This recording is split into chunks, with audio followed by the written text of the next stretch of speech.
चंदनपुर के किनारे बसे घने जंगल के पास कैलाश की दुनिया छोटी थी, पर खुशियों से भरी थी। उसकी हर सुबह अपनी कुल्हाड़ी की धार तेज करने से शुरू होती थी और हर शाम अपने बेटे रोहन के लिए लकड़ी का घोड़ा बनाने की कोशिश में ढल जाती थी। आज भी वो एक टूटे हुए खिलौने से खेलते रोहन को देख रहा था। उसकी आंखें प्यार से भरी थीं, पर दिल में एक बोझ था। गरीबी की दीमक उसके सपनों को खोखला कर रही थी। उसने रोहन के सिर पर हाथ फेरते हुए वादा किया, अगली बार जब मैं लौटूंगा तो तुम्हारे लिए शहर का सबसे अच्छा खिलौना लाऊंगा। उसकी पत्नी राधा, जो दरवाजे पर खड़ी सब सुन रही थी, उसकी आंखों में छिपी नाकामी और बेबसी को पच सकती थी। उसे सोने चांदी की चाह नहीं थी, उसे बस कैलाश की हंसी चाहिए थी, जो आजकल कहीं खो गई थी। कैलाश ने अपनी कुल्हाड़ी उठाई, एक लंबी सांस ली और उस जंगल की ओर चल पड़ा, जिसके बारे में गांव वाले कहते थे कि वहाँ यक्षिनियाँ रहती है। उस दिन कैलाश जंगल में कुछ ज्यादा ही अंदर चला गया। उसे ऐसी लकड़ी की तलाश थी जो महंगी बिके, ताकि वो रोहन के लिए किया वादा पूरा कर सके। सूरज सिर पर था और थकान हावी हो रही थी। तभी उसे एक अजीब सी चमक दिखाई दी। एक विशाल बरगद के पेड़ के नीचे एक अलौकिक सत्री फंसी हुई थी। उसका शरीर चांदी की तरह चमक रहा था और उसकी हरी आँखें जंगल की आत्मा जैसी लग रही थी। वो एक शिकारी के लोहे के जाल में फंसी थी और उसकी छटपटाहट से आसपास की हवा में भी एक दर्द घुल गया था। कैलाश के कदम वहीं जम गए। उसने यक्षिनियों की कहानियां सुनी थी और उसका दिल डर से कांप उठा। पर फिर उसकी नजर यक्षिनी की लाचार आंखों पर पड़ी। एक पल के लिए उसे अपनी बेबसी याद आई। फिर उसके मन में एक लालच की चिंगारी भड़की। शायद ये मेरी मदद कर सकती है। उसने डर को पीछे धकेला, अपनी कुल्हाड़ी उठाई और जाल को तोड़ने के लिए आगे बढ़ा। यक्षिनी आजाद हो गई। उसने अपनी कलाई को सहलाया और कैलाश को अपनी गहरी, शांत नजरों से देखा। उसकी आवाज पत्तों की सरसराहट जैसी थी। तुमने मेरी मदद की, लकड़हारे। मांगो, क्या चाहते हो? कैलाश की जुबान लड़खड़ा रही थी। उसने अपनी गरीबी, अपने बेटे के टूटे खिलौने और अपने अधूरे सपनों के बारे में सोचा। मुझे दौलत चाहिए, वो बस इतना ही कह पाया। यक्षिनी मुस्कुराई, एक ऐसी मुस्कान जिसमें सदियों का ज्ञान छिपा था। ठीक है, आज से तुम जिस भी पेड़ को छुओगे वो सोने का बन जाएगा। तुम उसके पत्ते, टहनियाँ, सब कुछ ले सकते हो, पर एक शर्त है। उसने कैलाश की आंखों में झांका। हर सोने के पत्ते के बदले तुम अपनी यादों का एक दिन खो दोगे। कैलाश ने शर्त सुनी, पर सोने के ख्याल ने उसके दिमाग को सुन कर दिया था। यादों का क्या है, वो तो नई बन जाएंगी। उसने बिना सोचे समझे हामी भर दी। उसने पास की एक झाड़ी के पत्ते को छुआ और वो पलक झपकते ही ठोस सोने में बदल गया। उसने उस पत्ते को तोड़ा।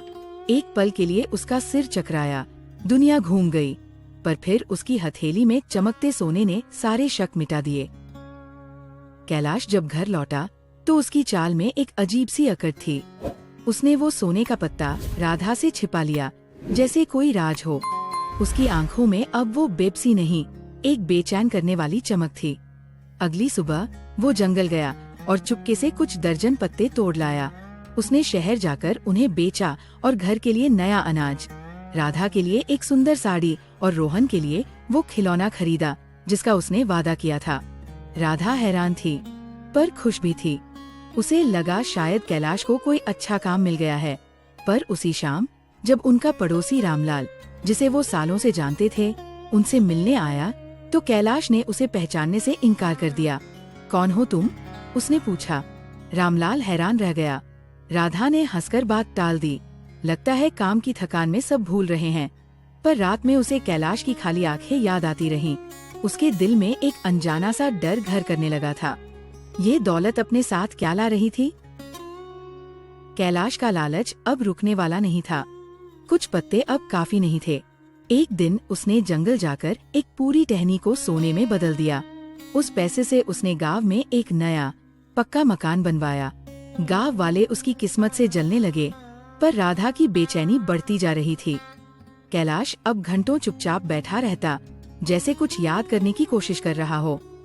एक शाम राधा ने मेहंदी लगाकर और नए कपड़े पहनकर उससे पूछा, कैलाश, तुम्हें याद है आज क्या दिन है?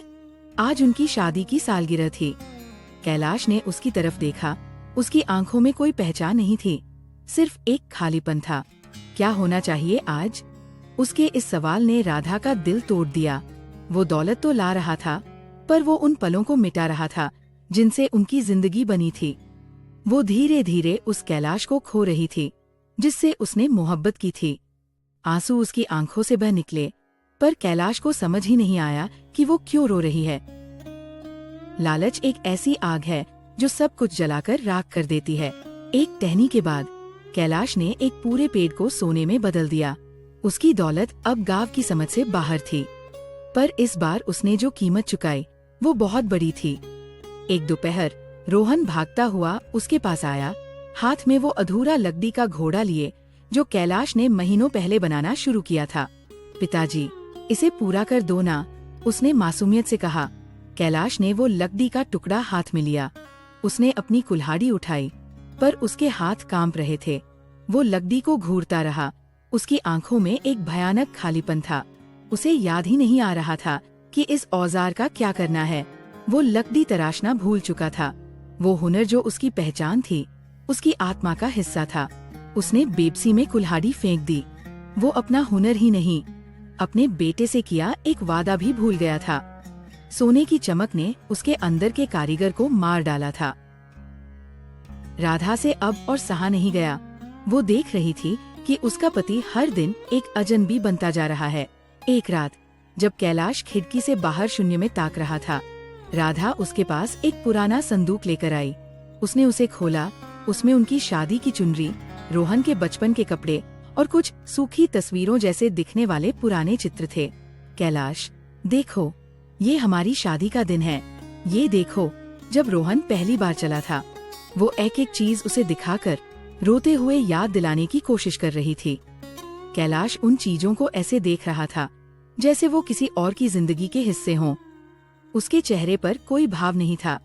राधा ने हिम्मत करके उसका चेहरा अपने हाथों में लिया और उसकी आंखों में झांकते हुए पूछा, क्या तुम्हें मैं याद हूँ कैलाश? क्या तुम्हें हमारा प्यार याद है? कैलाश ने उसकी तरफ देखा।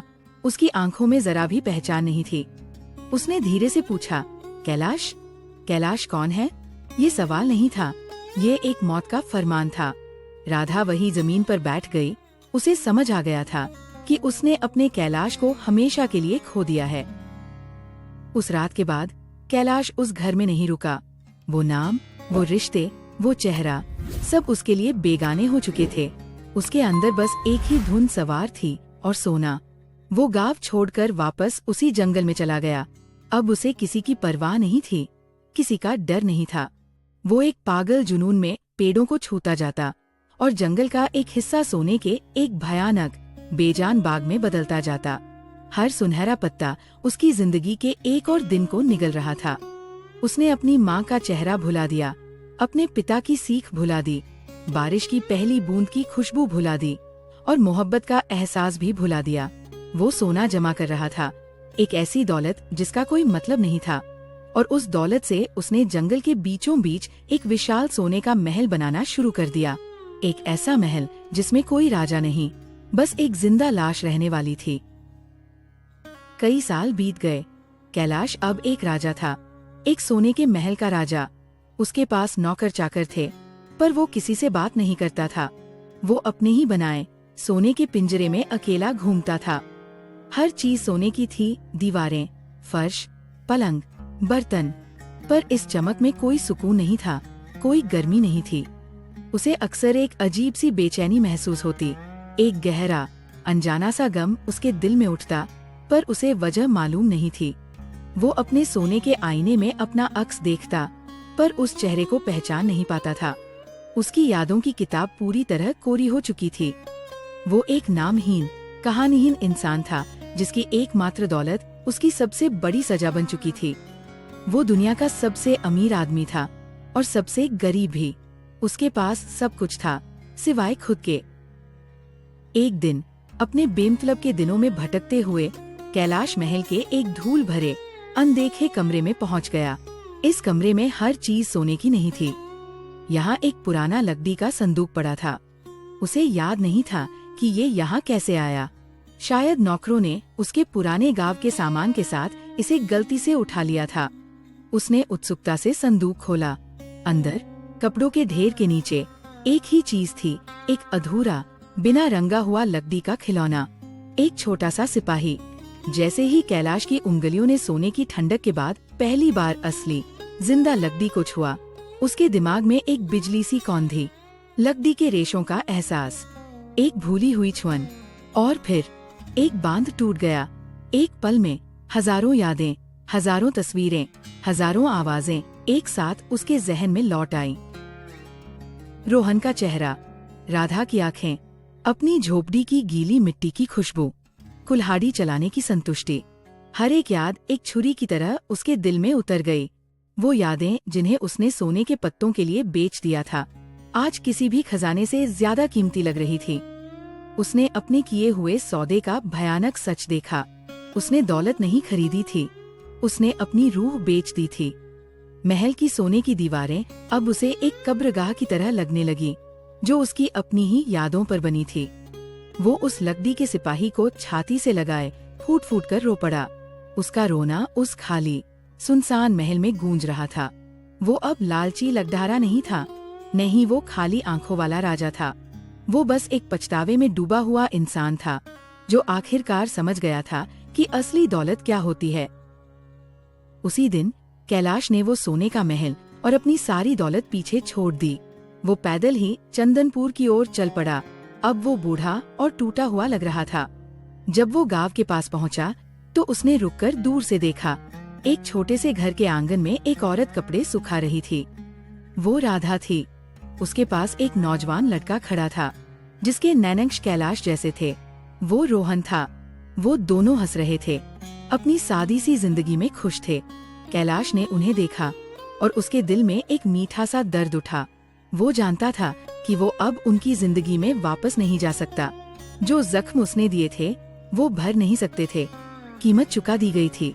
उसने दूर से ही अपने परिवार को आखिरी बार देखा, अपनी आंखों में उनकी खुशी को कैद किया और चुपचाप मुड़कर चला गया। कैलाश ने अपनी बाकी की जिंदगी एक गुमनाम घुमंतू की तरह बिताई। वो गांवों में जाता, लकड़ी के छोटे छोटे खिलौने बनाता और उन्हें रात के अंधेरे में बच्चों के घरों के बाहर छोड़ आता।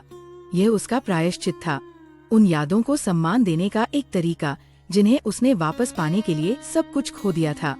उसकी दौलत चली गई, पर उसकी इंसानियत जख्मों के साथ ही सही वापस आ गई थी। बहुत दूर जंगल में वो सोने का महल अब भी खड़ा था, पर धीरे धीरे जंगल उसे वापस अपनी आगोश में ले रहा था। बेलें उसकी सुनहरी दीवारों पर चढ़ रही थी और पेड़ों की जड़ें उसके फर्श को तोड़ रही थी। प्रकृति उस लालच के निशान को मिटा रही थी, हमेशा ये याद दिलाने के लिए कि कुछ चीजें सोने से कहीं ज्यादा कीमती होती है।